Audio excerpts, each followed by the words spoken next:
राजा और तोता। एक समय की बात है, किसी एक राज्य में हरिशंकर नाम का राजा राज करता था।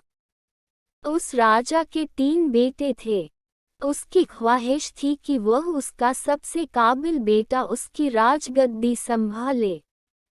लेकिन वह इस बात लेकर संशय में था कि तीनों में से किसे वह अपना राजपाट सौंपे। एक दिन राजा को एक तरकीब सूझी। उसने उसी समय अपने तीनों बेटों को बुलाया और कहा, बेटे, आज मैं तुम सबसे एक सवाल पूछता हूँ। अगर तुम लोगों के सामने एक गुनहगार खड़ा हो तो तुम उसके साथ क्या करोगे? इस पर राजा के पहले बेटे ने कहा, उस अपराधी को सजाए मौत दी जानी चाहिए। उद्धरण चिन्ह। वहीं दूसरे बेटे ने कहा, गुनहगार को कालकोठरी में बांध देना चाहिए। उद्धरण चिन्ह। जबकि तीसरे बेटे ने कहा, पिताजी, हमें उसे सजा देने से पहले इस बात की जांच करनी चाहिए कि उसने सही में अपराध किया है या नहीं। इस पर राजा के तीसरे बेटे ने सभी को एक कहानी सुनाई। एक राजा था, जिसके पास एक बुद्धिमान तोता था।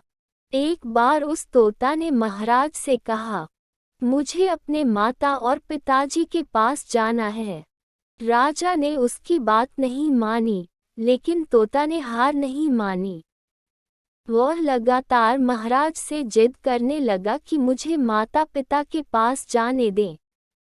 अंत में राजा ने तोता की बात मान ली और कहा, ठीक है, तुम अपने माता पिता से मिलकर आओ, लेकिन वहां ज्यादा दिन नहीं रुकना।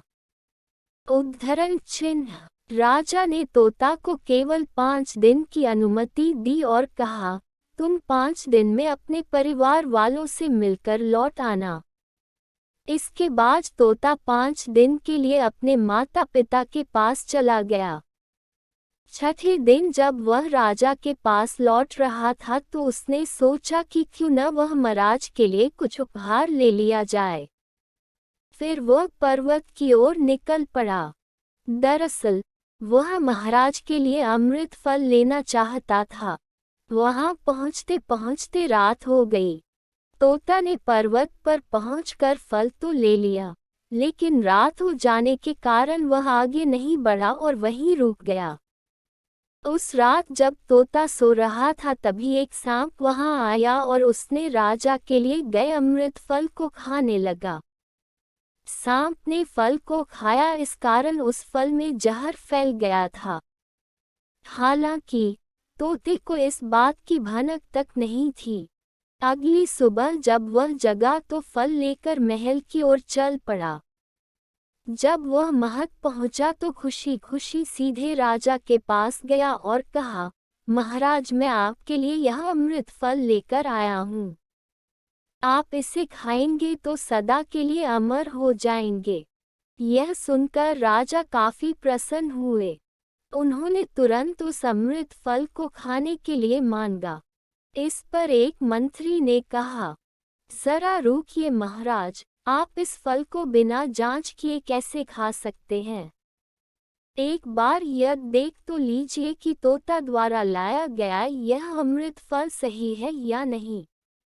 राजा उस मंत्री की बात से सहमत हुआ और कहा कि तुरंत इस फल को एक कुत्ते को खिलाया जाए।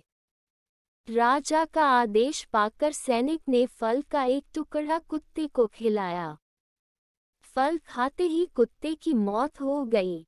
यह देख राजा गुस्से से आग बबूला हो गया। उसने क्रोध में आकर तलवार से तोता के सिर को काट दिया, साथ ही फल को फेंकवा दिया। कुछ साल बाद ठीक उसी स्थान पर एक पौधा निकल आया। यह देख राजा को लगा कि यह उसी जहरीले फल का पौधा है। उसने सभी को आदेश दिया कि उस पेड़ का फल कोई नहीं खाएगा। कुछ दिन बाद एक वृद्ध व्यक्ति उस पेड़ के नीचे आराम करने के लिए रुका। उसे भूख भी काफी जोर से लगी थी। उसने उसी पेड़ से फल तोड़ा और खाने लगा। फल खाने के बाद वह बूढ़ा व्यक्ति एकदम से जवान हो गया। राज ने जब यह देखा तो वह आश्चर्यचकित रह गया। उसे समझ आ गया कि वह फल जहरीला नहीं था। उससे बहुत बड़ी गलती हो गई। उसने बिना सच्चाई जाने तोता को मार दिया। इसे लेकर उसे काफी पछतावा भी हुआ। इसके लिए वह मन ही मन खुद को कोसने लगा।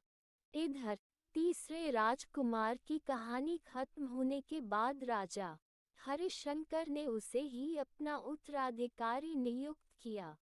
इसके बाद राज्य में जश्न मनाया गया। कहानी से सीख। इस कहानी से हमें यह सीख मिलती है कि हमें कभी भी बिना जांच किए किसी को सजा नहीं देनी चाहिए।